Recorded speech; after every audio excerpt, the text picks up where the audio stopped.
हाँ जी, good evening बच्चों। कैसे हैं आप लोग? सब बढ़िया, कुशल मंगल। चलिए, तो फॉरेन ब्रांच कल हम लोगों ने स्टार्ट किया था बेटा, एंड क्वेश्चन नंबर 49 मैंने आपको होमवर्क दिया था जो आपने कर लिया। 50 भी होमवर्क है बेटा, वो रह गया था, आप ले लीजिए, हो जाएगा, कुछ उसमें ऐसा है नहीं। तो अब हम लोग क्वेश्चन नंबर 51 करेंगे, और मैं आपको इस क्वेश्चन में और भी कॉन्सेप्ट समझाने की कोशिश करूंगा, क्योंकि बड़ा अच्छा सवाल है क्वेश्चन नंबर 51। तो इसको ध्यान से करेंगे तो 49, 50 सब चीज़ें समझ आ जाएंगी, कोई दिक्कत नहीं। और ये जो हमारी ब्रांच है, जो फॉरेन ब्रांच है बच्चों, this is integral foreign operation as per accounting standard 11। इसको इंटीग्रल फॉरेन ऑपरेशन माना जाएगा।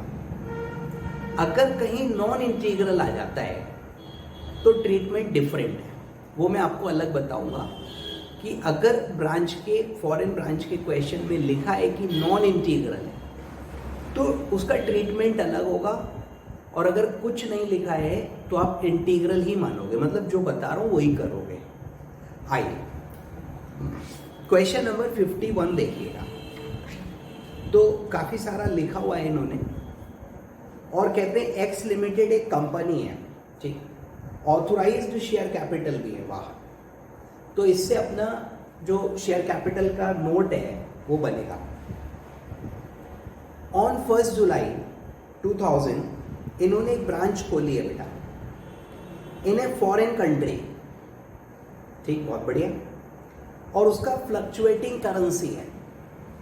तो फ्लक्चुएटिंग ही होती है, अगर फिक्स्ड है फिर तो सारा कुछ एक ही रेट पे हो जाएगा ना। और उसका नाम भी मन से रखा हुआ है bancos. Having earlier purchase free hold premises for 1,20,000 bancos which were paid for by a rupee draft for 58,000. Fixture and fitting 60,000 बैंकोस का था, जो कि 1 जुलाई को पे किया गया बेटा, out of A rupee remittance of 50,000। बहुत बढ़िया, कोई इसमें इशू नहीं है, सिंपल है। All goods were purchase by HO, और ब्रांच को वो कॉस्ट प्लस 25% में सेंड कर रहा है। तो अगर हेड ऑफिस की कॉस्ट 100 रुपीज है तो बेटा इनवाइस प्राइस कॉस्ट प्लस 25 यानी 125 है। उसके बाद फॉरवर्डिंग और इंपोर्ट ड्यूटी लग जाती है उस पर 5% ऑफ इनवाइस, यानी कि 6 रुपीज 25 पैसे, और कॉस्ट टू ब्रांच 131.25 है बच्चों। तो ये प्रॉफिट की परसेंटेज में सर जी एक बहुत ही बढ़िया एडजस्टमेंट निकल के आया है, जो हमारे प्रॉफिट की परसेंटेज को चेंज करेगा, प्रॉफिट की परसेंटेज को बेटा अफेक्ट करेगा। देखिए, कॉस्ट सपोज 100 रुपीज है, अब इनवाइस प्राइस उसमें 25% जोड़ के है, सो इट इज 125। अब उसके ऊपर 5% एक्सपेंडिचर हो रहा है बेटा, तो इनवाइस का 5% 6.25 रुपए, और कॉस्ट टू ब्रांच 131 हो गई। तो जब ब्रांच का स्टॉक मिलेगा तो प्रॉफिट की परसेंटेज ये लगेगी, क्योंकि ब्रांच जो वैल्यूएशन कर रही है वो 131 में कर रही है, और जो उसमें प्रॉफिट का पोर्शन है वो मात्र 25 रुपए। तो जो रिजर्व आप बनाओगे वो 25/131 बनेगी। सर जी रिजर्व की परसेंटेज का ऐसा सवाल हमने दूसरा नहीं देखा। चलिए, बहुत बढ़िया है। नेक्स्ट बेटा,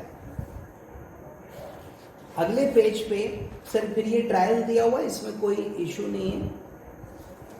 पेज नंबर मेरा आपका आगे पीछे होगा sir. On the next trial के बाद में लिखा है रेट ऑफ एक्सचेंज, तो बैंकोस 2 रुपी, 2 2.5 और 2.3।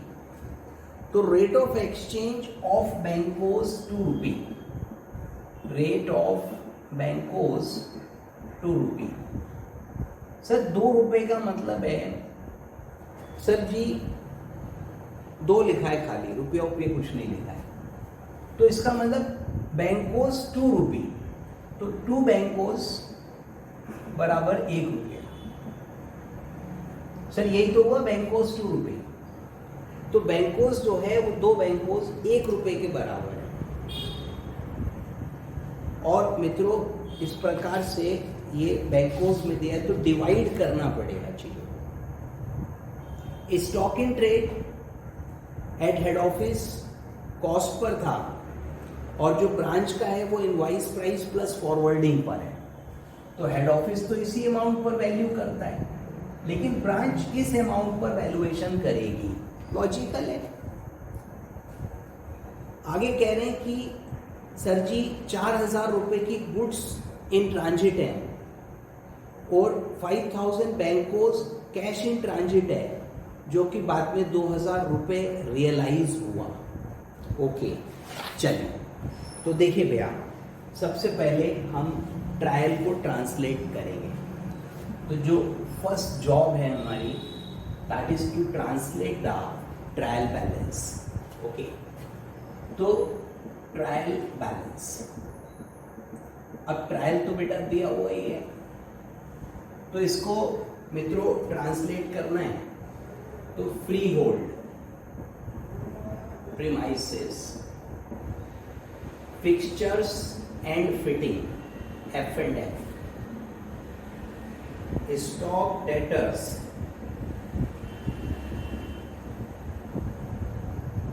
और बेटा शॉर्ट टर्म लोन नहीं है यहाँ पे, मैं खाली ब्रांच का ही तो लिखूंगा, बैंक और कैश इन है बस। तो अमाउंट्स हैं 120, 60,000, ये सब फॉरेन करेंसी में है बेटा। 84, 57, 16,400 और 2,800, 3,40,200। उसके बाद क्रेडिट साइड में भैया क्रेडिटर्स हैं 46,000, प्रोविजन फॉर टैक्स है सो it is 15,000, provision for depreciation है सो दैट मीन्स डेप्रिसिएशन ये लगा चुके हैं 3,600 और 3,000। एक जो है वो बिल्डिंग का है और दूसरा जो है फर्नीचर फिक्सचर, और एचओ अकाउंट भी आ रहा है बेटा 235,800। Total is obviously same. तो ये हमारा ट्रायल हो गया और ये फॉरेन करेंसी में है बेटा। तो देखिए सबसे पहली चीज होती है ट्रायल को ट्रांसलेट करना है। अच्छा, कोई एंट्रीज तो नहीं थी जो हमें ब्रांच पे करनी है, तो आंसर है नो सर, ऐसी कोई एंट्रीज नहीं है सवाल में जो मेरे को ब्रांच पे करनी है।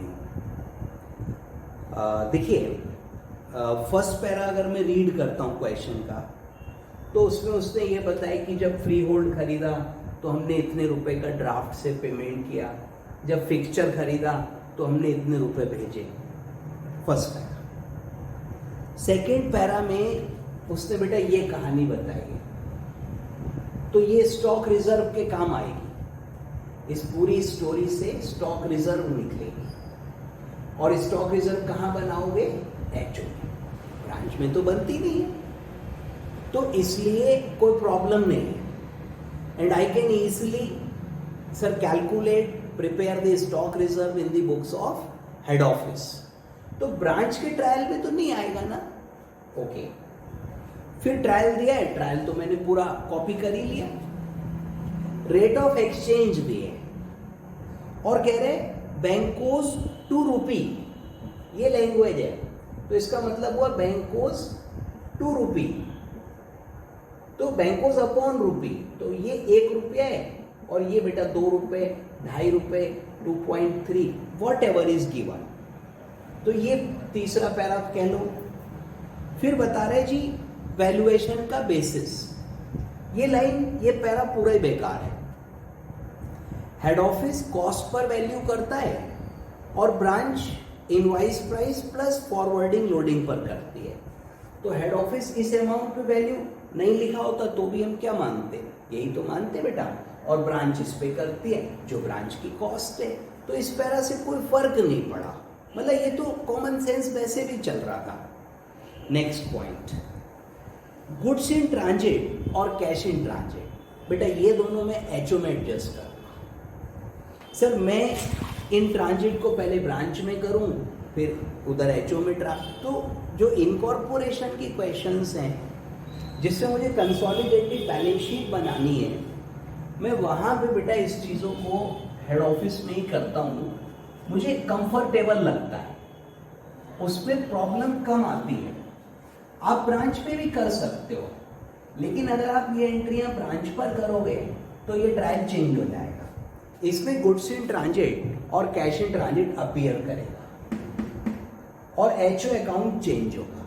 दोनों की entry goods in transit cash in transit debit to head office होती है। तो ये ट्रायल बदलना पड़ेगा, सिर्फ एचओ में कर लेंगे तो इस ट्रायल को चेंज नहीं कर रहे हैं। आइए अब देखिए, एक काम करिए बेटा, ये फ्री होल्ड वाला पैरा दोबारा से पढ़िए, मेरे साथ पढ़ लीजिए। सर बड़ा टेक्निकल है और बड़ा मजेदार पॉइंट है, मिस हो जाता है, बच्चे गलती कर जाते हैं। सर पहले पैरा में लिखा है कि it opened a branch in foreign country fluctuation currency bancos having earlier in the year purchase free hold for bancos 120 which were paid by a rupee draft for 58,000।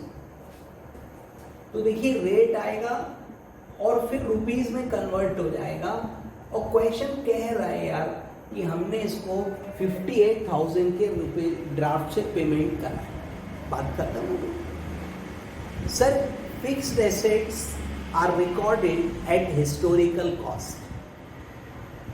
जब भी खरीदी होती है तब की अमाउंट पे जाती है, तो हम लोग हिस्टोरिकल रेट लेते हैं। अब वो कह रहे हैं कि इसको 58,000 का डीडी से पेमेंट हुआ, तो बात खत्म हो गई, 58 लिखो, कुछ नहीं करना है। सर गलती नहीं होती है, यहाँ पे नहीं करते हो, गलती अगले पॉइंट में होती है। फिक्सचर एंड फिटिंग जो कि 60,000 बैंकोस की थी were paid for on 1 July out of rupee remittance of 50,000। Sir 1 जुलाई को खरीदी नहीं है और they were paid out of rupee remittance of 50,000। तो बेटा अगर आपका मन यहां पे 50,000 लिखने का कर रहा है तो गलत हो गया। सर आप उस लैंग्वेज को फिर से बोलो। फ्री होल्ड में उसने कहा कि हमने इसको खरीदा और इसका पेमेंट 58,000 के डीडी से करा। इसको खरीदा, डेट दी हुई है और हमने इसका पेमेंट 1 जुलाई को करा आउट ऑफ रेमिटेंस ऑफ 50,000। 50,000 नहीं दिए हैं, 50,000 में से भी आउट ऑफ रेमिटेंस लिखा है। तो 1 जुलाई का रेट ले लो भैया, 2 रुपये और 2.5 और 2.3, तो ये 2 का रेट है इस पे, ठीक है बेटा। और ये हो गया 30,000, उसमें से किया, लैंग्वेज मार रही है यहाँ पे, बी वेरी केयरफुल। बहुत अच्छा क्वेश्चन है। चलो अब देखिए, स्टॉक क्लोजिंग रेट पर होगा, डेटर्स क्लोजिंग रेट पर होंगे, बैंक क्लोजिंग रेट पर होगा, कैश क्लोजिंग रेट पर होगा। ये सब क्लोजिंग आइटम्स हैं, ये सारी values as on last day of the year हैं, तो लास्ट डे वाला रेट लिया जाएगा। क्रेडिटर्स क्लोजिंग रेट पर होंगे, प्रोविजन फॉर टैक्स भी लाइबिलिटी है जिसका नियर फ्यूचर में पेमेंट होगा। Sir you will classify this as a current liability ना, और तो इसका कोई रोल ही नहीं है जी, करंट लाइबिलिटी है, क्लोजिंग रेट पर होनी चाहिए, दैट इज 2.5। लाइबिलिटी मानो कोई प्रोविजन नहीं है, डेप्रिसिएशन का प्रोविजन ओरिजिनल रेट पर चलेगा। तो ये बेटा इसका 3% है और ये 5% है, तो इस अमाउंट का 3% करिएगा। एक सेकेंड कैलकुलेटर ये रहा, तो 58,000 का 3%, ठीक है, इसी पर लगेगा और दैट इज 1740 रुपए। सर 1740, इस पे चाहो तो रेट लगा दो 2 रुपए वाला 1500, और चाहो तो इसका 5% का, एक ही बात आएगी। ठीक है बेटा, एचओ अकाउंट को ट्रांसलेट नहीं करते हैं, बल्कि एचओ की बुक्स में जो बैलेंस ब्रांच का होता है हम वो ले लेते हैं। We do not translate this. Okay, तो बच्चों क्या सीखा हमने? सर जी ये एक्चुअल फिगर दी हुई थी, हमने वो ले ली। सर जी यहाँ पे क्वेश्चन ने धोखा दिया और कह रहा है कि out of A rupee remittance of 50,000 it was paid. Out of 50,000 paid का मतलब ये थोड़ी है 50,000 पूरे ले लोगे भाई, उसमें से हुआ है और डेट दी है तो उस डेट का रेट लो, मात्र 30,000। करंट एसेट्स और करंट लाइबिलिटीज, ये करंट एसेट्स है बेटा और ये करंट लाइबिलिटीज है। स्टॉक, डेटर, बैंक, कैश सब क्लोजिंग रेट से। क्रेडिटर, प्रोविजन फॉर टैक्स को भी करंट लाइबिलिटी मानो, नॉर्मल वाली। डेप्रिसिएशन का ओरिजिनल रेट से होगा और ये डेप्रिसिएशन नहीं है बेटा, ये प्रोविजन है। डेप्रिसिएशन तो डेबिट में आता, एंट्री होती है depreciation debit to provision, depreciation debit to provision. तो डेप्रिसिएशन तो आ नहीं रहा क्योंकि ये P&L अकाउंट बना चुके हैं। Sir I think P&L account कहाँ गया बेटा? एक सेकेंड बच्चों, तो वो 36,800 सर मिस हो गया, वो बना चुके हैं सर जी 36,800। ओके, अब P&L बन चुका है तो डेप्रिसिएशन इसमें खत्म हो गया, नहीं तो इधर आ रहा होता, और लग चुका है क्योंकि प्रोविजन आ रहा है, इसका मतलब डेप हम लगा चुके हैं, तो हमें नहीं लगाना है। P&L को ट्रांसलेट करेंगे बच्चों एवरेज रेट, क्योंकि ये अमाउंट है for the year. Debtors, stock, bank as on है, जबकि ये फॉर द ईयर है, तो इसको क्लोजिंग से नहीं करेंगे, ओपनिंग से नहीं करेंगे, एवरेज से करेंगे। आई तो बेटा फिगर्स निकाल लेंगे। 84,000 डिवाइड बाई 2.5, 33,600 भाई 22,800, 6,560, 1,120। देखो टोटल और डिफरेंस की बात भी करनी पड़ेगी, तो वो अभी रोक लेते हैं बेटा। 18,400, 6,000,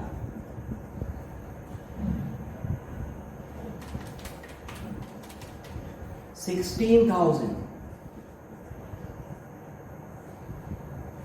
सर जी कर रहे हैं बेटा। अब देखिए सब चीजें हो गई, एक आइटम रह गया बस, इसको क्या करना है?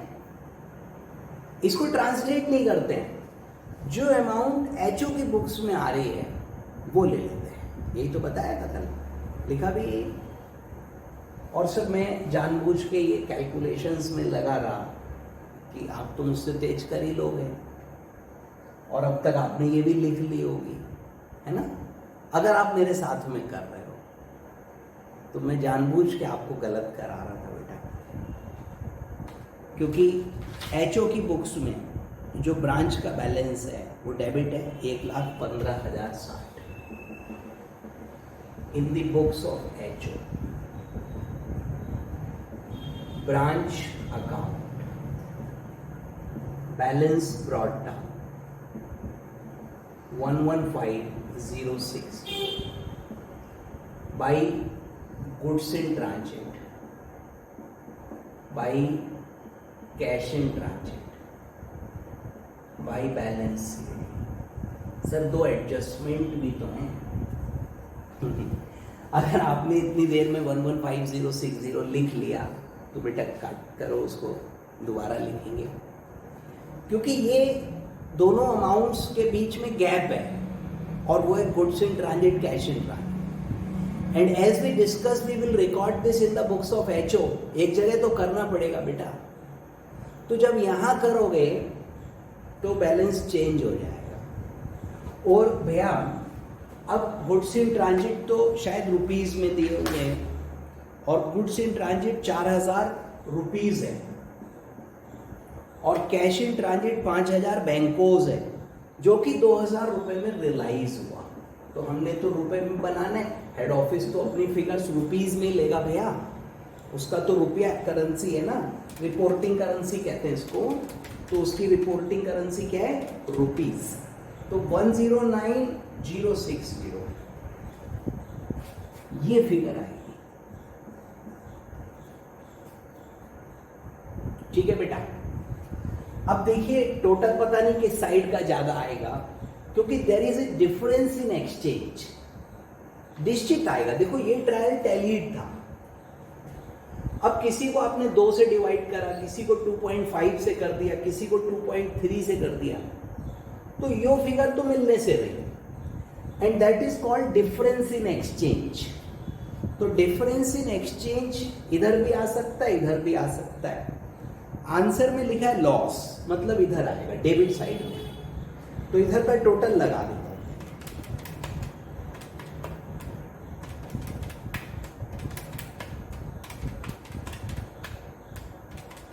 भैया 152,700, सो 152,700 माइनस 58, 30, 33,600, 22,800, 65 और 1120, 620। इसको क्या लिखेंगे, difference in exchange.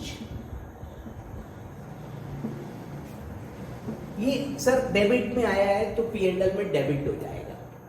As a loss हम लोग इसको दिखाएंगे, ये लॉस के रूप में आएगा बच्चों, जो कि हमको दिखाना है। ठीक है बेटा, चलो अब देखिए, ये क्योंकि फॉरेन ब्रांच है तो AS11 से गवर्न होती है। AS11 कहता है कि जो फॉरेन ऑपरेशंस हैं वो 2 प्रकार के होते हैं। एक होते हैं इंटीग्रल फॉरेन ऑपरेशंस, दूसरे होते हैं नॉन इंटीग्रल फॉरेन ऑपरेशंस। ठीक है बेटा, इसमें जो डिफरेंस इन एक्सचेंज आएगा ये हम लोग P&L अकाउंट में ले लेंगे,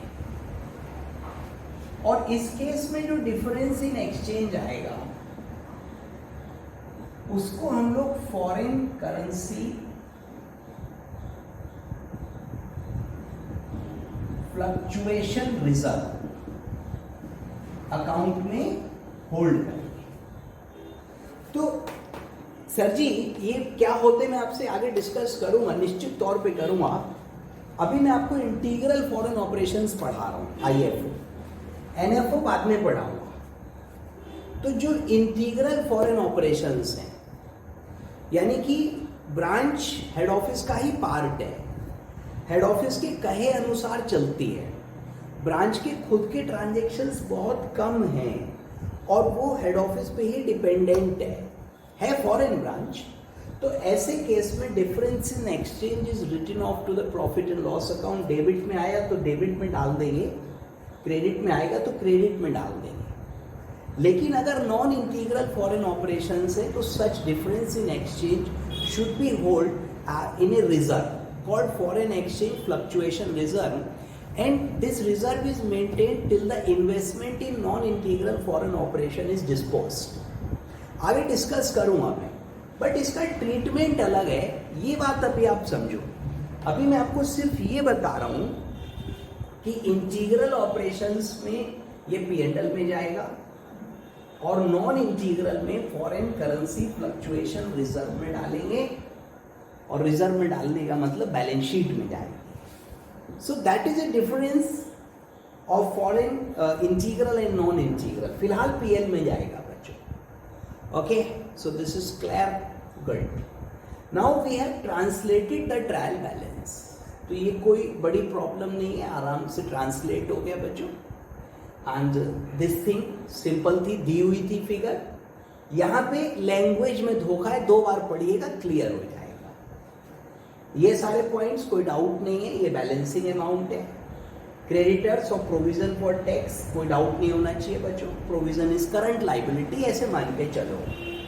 डेप्रिसिएशन में हाँ एक बार दोबारा बता दूं, एक तो आप ये देखो क्रेडिट में दिया है, डेप्रिसिएशन कभी क्रेडिट में नहीं होगा, it is provision for depreciation. तो डेप्रिसिएशन लगा चुके, पीएनएल में राइट ऑफ हो चुका है, कुछ नहीं करना है। ये तो प्रोविजन है, बैलेंस शीट में मैं इसको एसेट्स में से लेस करके दिखाऊंगा। HO account, yes, HO account हमें एचओ की बुक से उठाना है ब्रांच का बैलेंस, लेकिन यार ट्रांजिट की एंट्रियां तो कर लो वहां पे, या यहाँ पे कर लो। यहाँ करोगे तो ट्रायल में दोनों ट्रांजिट, यहाँ मत करो, वहीं करो, कंफ्यूजन होता है बच्चों। और पीएनएल एवरेज रेट से हुआ, इसमें भी प्रॉब्लम नहीं होगी। तो this is the translation of trial balance and I hope जो कोई पॉइंट्स है क्लियर है। फिर भी डाउट हो तो बताइएगा, पूछिएगा। नेक्स्ट बेटा, अब क्वेश्चन में आगे चलता हूं बैलेंस शीट पार्ट पे। मित्रों, कंपनी है तो कंपनी के रूप में बनेगा, ठीक। अब कंपनी में बेटा सबसे पहले शेयर कैपिटल में थोड़ी सी हेडिंग्स कम कर रहा हूं। एक दिन हेडिंग्स बताई थी मैंने, आगे और बता दूंगा, परंतु अभी मेरे को बैलेंस शीट बना लेने दो। नोट्स मैं नहीं बना रहा, आपको नोट्स भी बना के दिखाए थे मैंने। दूसरा आएगा रिजर्व एंड सरप्लस। अब देखो रिजर्व एंड सरप्लस में सर जी सिर्फ पीएनएल अकाउंट है और तो कुछ दिया नहीं है मेरे पास, तो रिजर्व एंड सरप्लस में सिर्फ पीएनएल अकाउंट। अब जब आप वर्किंग नोट बनाओगे तो उसमें तो सब कुछ जोड़ना घटाना पड़ेगा, और जो नोट्स टू अकाउंट बनेगा उसमें खाली प्रॉफिट फॉर द ईयर और ओपनिंग बैलेंस है, कुछ नहीं। पीएनएल बेटा ओपनिंग बैलेंस सर दिया हुआ है यहाँ ट्रायल में, देखो ना 27,800 profit HO, sorry opening is 235,800, HO का प्रॉफिट 27,800, ब्रांच का प्रॉफिट बेटा ये रहा। सर ये फिगर सेट करिएगा, ये कॉलम का कोई, इसीलिए मैंने ये कॉलम नहीं मिटाया, मुझे ये फिगर चाहिए, ठीक, क्लियर हो गया। अब बच्चों इसमें 2 अमाउंट और है, एक है डिफरेंस इन एक्सचेंज, ये पीएनएल में जाएगा, और ट्रायल में ये पहले आ गया, ये उसके बाद आया, तो इसका मतलब ये इस ट्रायल में राइट ऑफ नहीं हुआ, माइनस लॉस है, डेबिट है। और बच्चों स्टॉक रिजर्व, स्टॉक रिजर्व भी माइनस करके शो करेंगे। So what is the amount of the stock reserve, ये मेरे को देखना पड़ेगा बेटा, और मैं इसको ढूंढना पड़ेगा यार। तो ढूंढने के लिए देखिए, एक तो ब्रांच का स्टॉक चाहिए, तो जो ब्रांच का स्टॉक है वो है सर ये वाली फिगर, दिस इज स्टॉक, ठीक। ये डेटर्स है और ये बैंक है, ये कैश है, उधर लिखा था मिटा दिया मैंने। तो स्टॉक पे रिजर्व बनेगी बेटा, स्टॉक रहा ये 33,600 इंटू 25/131.25। आपने ये एडजस्टमेंट देखा बच्चों, कॉस्ट 100 रुपीज है and we are sending the goods for 125, तो कॉस्ट इज 100, 125 इज इनवॉइस, 25 का प्रॉफिट हो गया। Thereafter branch is spending 5% over that, वो एक्चुअल एक्सपेंडिचर है, एक्चुअल कॉस्ट है। तो ब्रांच का वैल्यूएशन 131 रुपए 25 पैसे में हो रहा है एंड 25 का प्रॉफिट है उसमें। सो 33,625 divide by 131 25, it is 6,400। Sir transit में भी गुड्स हैं, और ट्रांजिट वाली गुड्स आई थिंक 4000 का उसका इनवॉइस है, और कॉस्ट पे 25% प्रॉफिट है, तो 4000 25/125। बेटा इसमें देखो ये 25 तो ठीक है, इसमें 5% खर्च हुआ ही नहीं, तो ट्रांजिट में है, और वो 5% खर्चा ब्रांच कब करती है, जब ब्रांच पे गुड्स पहुंच जाती है।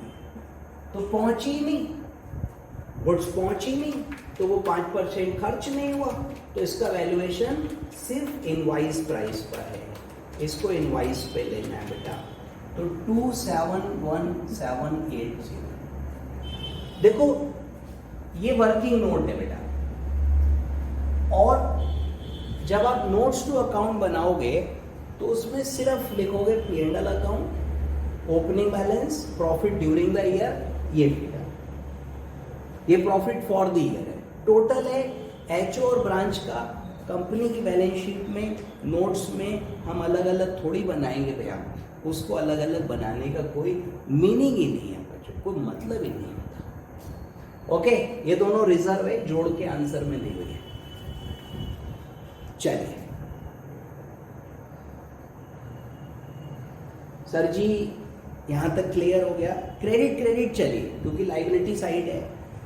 अब है डिवेंचर्स, तो डिवेंचर्स में क्या करेंगे, तो नॉन करंट लाइबिलिटीज,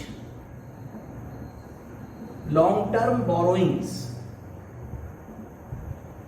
उसके अंदर डिवेंचर्स, ऐसे करके हेडिंग्स हैं बच्चों, and it is 80,000 rupees, 80,000। Next creditors, तो भैया क्रेडिटर्स जोड़ लीजिए, उसमें कौन आफत है। तो हमारा क्रेडिटर्स का फिगर ये वाला है, दिस इज क्रेडिटर्स, ये टैक्स है, ये डेप्रिसिएशन है, ये डेप्रिसिएशन है, ये क्या था, इस एचओ अकाउंट था, ये क्या था बेटा 16,000 का, ये प्रॉफिट। तो प्रॉफिट तो हो गया। अब क्रेडिटर्स और दिए, क्रेडिट चलिए, तो शेयर कैपिटल और डिवेंचर ये खाली एचओ में थे, P&L भी एचओ में आएगा। क्रेडिटर्स आर करंट लाइबिलिटीज, तो हेडिंग हो गया करंट लाइबिलिटीज। करंट लाइबिलिटीज में सबसे पहले क्या लिखोगे, ट्रेड पेबल।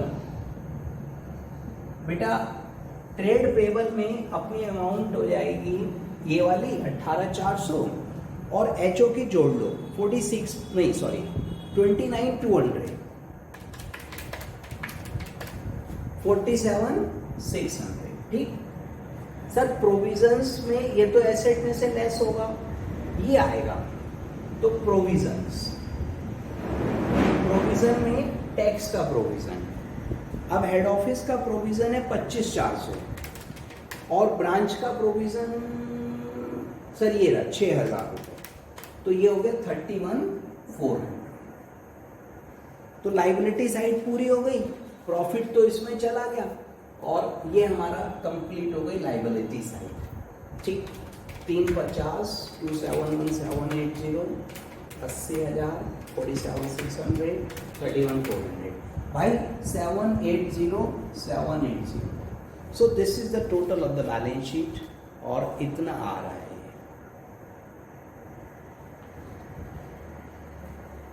सर यहाँ पे कम दिया हुआ है, कोई डेबिट में तो ऐसी चीज नहीं है जो घटानी थी मेरे को।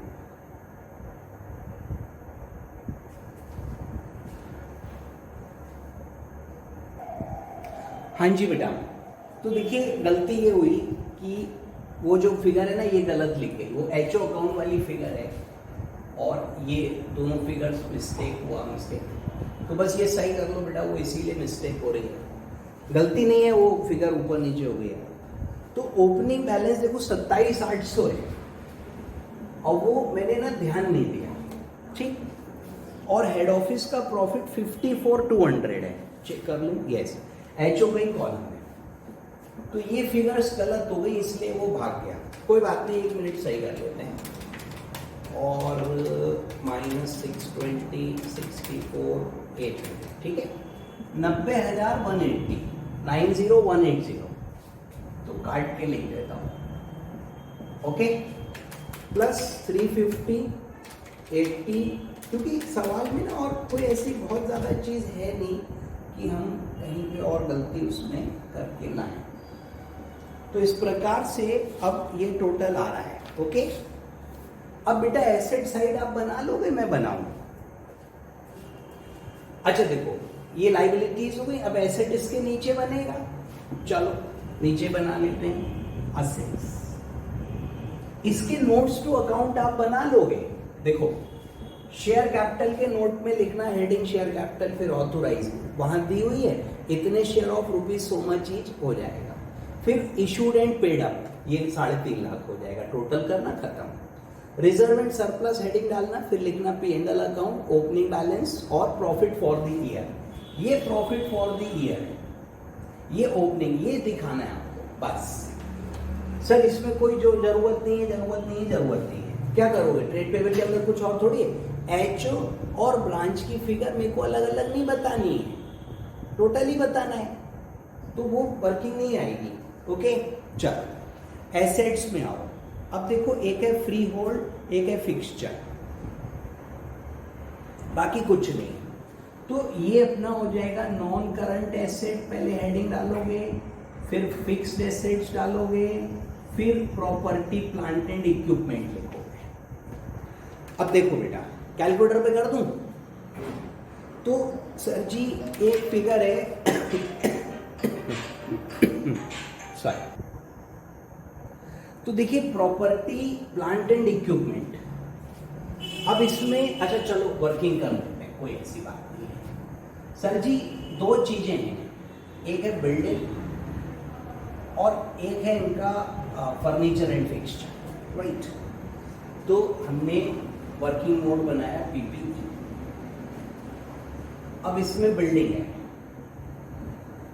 तो देखिए जहां तक बिल्डिंग है, बिल्डिंग की कॉस्ट बेटा एक अमाउंट है 120, ये बैंकोज में है, उसका है 58 और हेड ऑफिस की है 180, दोनों जोड़ो 180 प्लस 58 238 माइनस डेप्रिसिएशन। अब बिल्डिंग का डेप देखो, हेड ऑफिस की बुक्स में 26,000 है और ब्रांच का 1740 है, तो 26 प्लस 1740 2774। ये तो दिखाना है ना कॉस्ट और डेप्रिसिएशन, तो वो दिखाएंगे। हेड ऑफिस और ब्रांच अलग अलग नहीं करना है। तो ये नोट्स टू अकाउंट वाला बताया मैंने आपको कि आप कैसे प्रेजेंट कर रहे हैं। देखो बिल्डिंग ये कॉस्ट है, ये लेस डेप्रिसिएशन है, ये हमें शो करना होता है। एचओ और ब्रांच की फिगर जोड़ लो, तो एचओ की कॉस्ट प्लस ब्रांच की कॉस्ट ये वाली, एचओ का डेप प्लस ब्रांच का डेप ये वाला, बैंक कॉस्ट थोड़ी ऐड करोगे। ऐसे ही F and F, furniture fixture, तो हेड ऑफिस का है 84,000, ब्रांच का बेटा 30,000, so it is 114,000। Depreciation, head office का डेप्रिसिएशन है 38,000 का और ब्रांच ने लगाया 1,500 रुपए, सो 39,500 माइनस 1,14,000 74,500। ये दोनों पीपीई है, प्रॉपर्टी प्लांट एंड इक्विपमेंट, और 210 260 भाई 284,760, तो 284 सर 284,760, राइट। चलो stock, debtors, short term loan, bank balance, cash और ब्रांच, राइट। तो बेटा रिमेनिंग बैलेंस शीट में यहां बना रहा हूं, वहां स्पेस खत्म हो गया मेरे पास। तो देखिए अब पहले हेडिंग डाल दूंगा यार, करंट एसेट्स, वो तो नॉन करंट खत्म हो गई, उतना ही है। करंट में we have inventories, we have trade receivables, sir we have cash and cash equivalents. अब जो चीजें हैं वही तो लिखोगे भैया, और कुछ आइटम है ही नहीं उसमें। तो बेटा इन्वेंट्री, सर कैलकुलेटर कर लूं, हेड ऑफिस का इन्वेंट्री है ये रहा 148640, ब्रांच का इन्वेंट्री ये है 33600, ट्रांजिट जोड़ो, ट्रांजिट का इन्वेंट्री था 4000 रुपए, राइट, या रुपए में था ना 4000 प्लस माइनस रिजर्व 7200, तो 179040। Sir head office, branch, transit minus reserve, और जब नोट बनाओगे इसका तो उसमें एचओ ब्रांच अलग अलग नहीं आएगा, रिजर्व भी उसमें डिस्क्लोज नहीं करा जाता है, कुछ भी नहीं बताएंगे, खाली एक ही इन्वेंट्री ही फिगर है।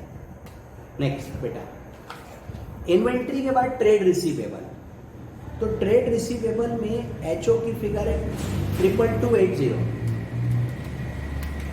और ब्रांच का ये रहा 22800, सो 45080।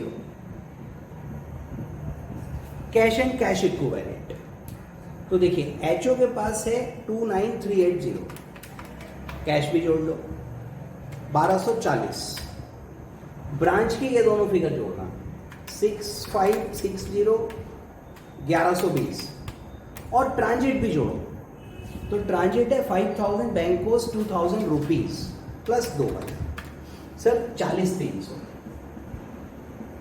देखो ये बैंक, ये कैश, ब्रांच का बैंक, एचओ का बैंक, एचओ का कैश, और गुड्स कैश इन ट्रांजिट, बस ठीक है। तो ये कैश एंड कैश इक्विवेलेंट हो गया। Branch account, HO account consolidated में आता नहीं है, बस टोटल लगाने का वक्त आ गया।